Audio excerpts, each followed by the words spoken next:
आज हूँ पवित्र अंतर्जातीय श्रम दिवस एवं आज एभली एक ऐतिहासिक दिन में आज ओडिशार ग्रामीण विकास यात्रा रे आज निश्चित भाव में माननीय केंद्र ग्राम उन्नयन मंत्री एवं केंद्र कृषि एवं कृषक सशक्तिकरण विभाग मंत्री श्री शिवराज सिंह चौहान जी आज सदैव तांकर निजर उपस्थिति रे आज प्रधानमंत्री ग्राम सड़क योजनार फेज 4 चतुर्थ पर्यायर ये शुभारंभ आज राज्य सरकार सहित उपस्थित रही आज करा जायछि। यह निश्चित भाव में ओडिशा पई आ गोटे बड़ ग्रामांचल विकास पई गमनागमन पई गोटे बड़ पदक्षेप। महात्मा गांधी कहते भारतर आत्मा गाँव में बास करे एवं गाँव विकास हेले ही देशर विकास हो पार आपाई जहाँ स्वर्गत पूर्वतन प्रधानमंत्री अटल बिहारी वाजपेयी ताकर दूरदृष्टि संपन्न योजना जहाँकि प्रधानमंत्री ग्राम सड़क योजना से तार जो शुभारंभ करते आज तार सफल एवं सुफल आम देखा पाँच फेज 1 फेज 2 एवं फेज 3 आज सफल प्रधानमंत्री ग्राम सड़क योजना प्रति ग्रामांचल को संजोग कर सारा पर से रास्ता एवं सेतु उभय आज फेज चतुर्थ आज 2011 जनगणना अनुसार आज विशेष करी सारा ओडिशा रे आज 898 ग्राम को जोड़ापी आज प्राय 1700 कोटी टंका आज व्यय बराद करा जायछि एवं तार गेठी शिलान्यास करागला जो थे केन्द्र 60% एवं राज्यर 40% ये अंशदान रही एवं विशेष करके आज जो गुड़िक आज तार शिलान्यास एवं श्री गणेश है प्रधानमंत्री ग्राम सड़क योजना फेज 4 रे ये 1698 कोटी अर्थात 1700 कोटी प्रधानमंत्री ग्राम सड़क योजनार समाप्त हो नथिबा जो गुड़िक असंपूर्ण अच्छी से प्रकल्प गुड़िक संपूर्ण करने से 157 कोटी टंका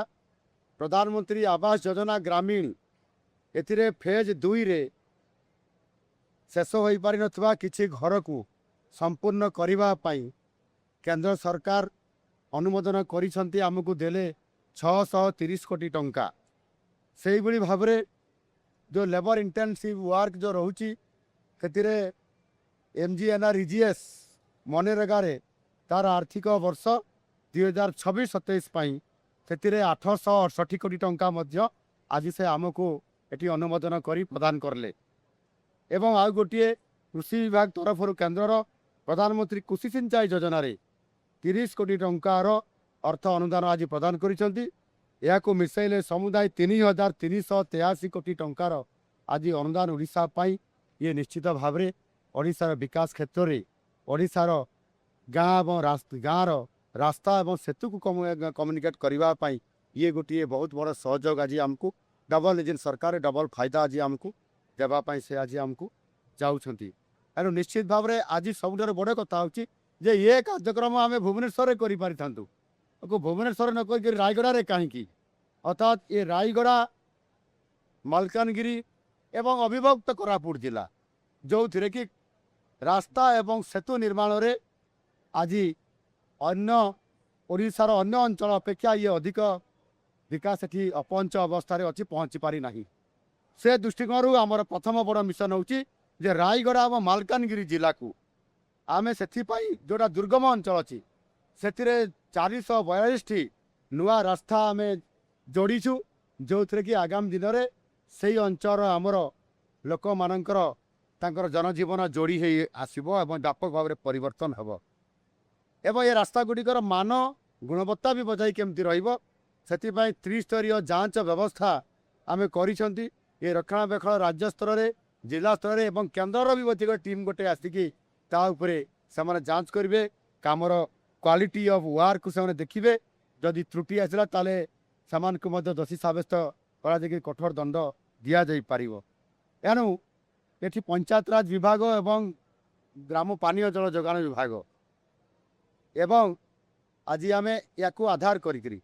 ମାନ୍ୟବର ପଞ୍ଚାୟତରାଜ ମନ୍ତ୍ରୀ ଏଠି ଉପସ୍ଥିତ ଅଛନ୍ତି ଆମର ରବି ବାବୁ। ଆଜି ତାଙ୍କୁ ଦାୟିତ୍ୱ ଦିଆଯାଇଛି ସବୁ ଗ୍ରାମାଞ୍ଚଳର ବିକାଶ ଏବଂ ଗାଁର ରାସ୍ତାକୁ କିଭଳି ଭାବରେ ବଜାର ସହିତ ସହର ସହିତ ଯୋଡ଼ିବା ପାଇଁ। ଆଜି ସେଥିପାଇଁ ପ୍ରଧାନମନ୍ତ୍ରୀ ଇଏ ଗ୍ରାମ ସଡ଼କ ଯୋଜନା ହେଉ କିମ୍ବା ମୁଖ୍ୟମନ୍ତ୍ରୀ ଗ୍ରାମ ସଡ଼କ ଯୋଜନା ହେଉ କିମ୍ବା ମୁଖ୍ୟମନ୍ତ୍ରୀ ଆପଣଙ୍କର ସେତୁ ଯୋଜନା ହେଉ ଏବଂ ଗ୍ରାମାଞ୍ଚଳର ଯେଉଁ ବିକାଶ କାମ କରିବାର ବିଜିବିଓ ଠାରୁ ଆରମ୍ଭ କରି ପ୍ରତ୍ୟେକ ଯୋଜନାକୁ ଆମେ ଆଜି ଯୋଡ଼ିକିରି ଗ୍ରାମାଞ୍ଚଳକୁ ଆଗକୁ ନେବା ପାଇଁ ଯେଉଁ ଯୋଜନା କରିଛୁ ସମୃଦ୍ଧ ଓଡ଼ିଶା ବନେଇବା ପାଇଁ। ଆଉ ସେଥିପାଇଁ ଆଜି ମଧ୍ୟ ଆମେ ବଜେଟ୍ରେ ସ୍ୱତନ୍ତ୍ର ଭାବେ ପାଖାପାଖି 2ଟି ଏବଂ 3ଟି ବିଭାଗ ମିଶାଇଲେ ଆମେ 40,000 କୋଟି ଟଙ୍କାର ବଜେଟ୍ରେ ବ୍ୟବସ୍ଥା ରଖିଛୁ, ଯାହାକି ଭିତ୍ତିଭୂମି ପାଇଁ ଇଏ ହେଉଛି ସର୍ବାଧିକ। ଏଣୁ ମୁଁ ଆଶା କରିବି ଆମେ ଗାଁର ସର୍ବାଙ୍ଗୀନ ବିକାଶ କରିବା ପାଇଁ ଏବେ ମିଶନ ମୋଡ଼ରେ ଅଛୁ। ଏ ମିଶନ ମୋଡ଼ କ'ଣ ନା ଆଗାମୀ 2027 ମସିହା ଶେଷ ସୁଦ୍ଧା ଆମେ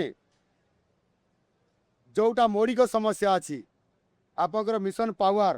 ପାୱାର ମାନେ ହେଉଛି ଆପଣଙ୍କର ବିଜୁଳି ଏବଂ WA ମାନେ ହେଉଛି ୱାଟର ଆଉ ଆର୍ରେ ହେଉଛି ରୋଡ଼। ये 3टी कनेक्टिंग आम संपूर्ण भाव में प्रति गाँ को प्रति पड़ा को पहुँचेबू आ मिशन मोड रे काम करुँ। मु आशा करी निश्चित भाव में यह सफल आम हो पारू एवं आमर जो परिकल्पना अच्छी विजन अच्छी 2036 ओडिशा प्रदेश गठनर 100 वर्ष पूरण हम से ओडिशा समृद्ध ओडिशा और विकसित ओडिशा हम। आगामी दिन में ओडिशा जो मोदीजी स्वप्न अच्छी विकसित भारत 2047 सेतेबेले ओडिशा ग्रोथ इंजिन हिसाब से 2026 रु 2036 एवं 2036 रु 2047 पर्यंत ग्रोथ इंजिन हिसाब से ओडिशा काम करिवो आउ आमे ताकु निश्चित भाव में साकार करिवो। धन्यवाद।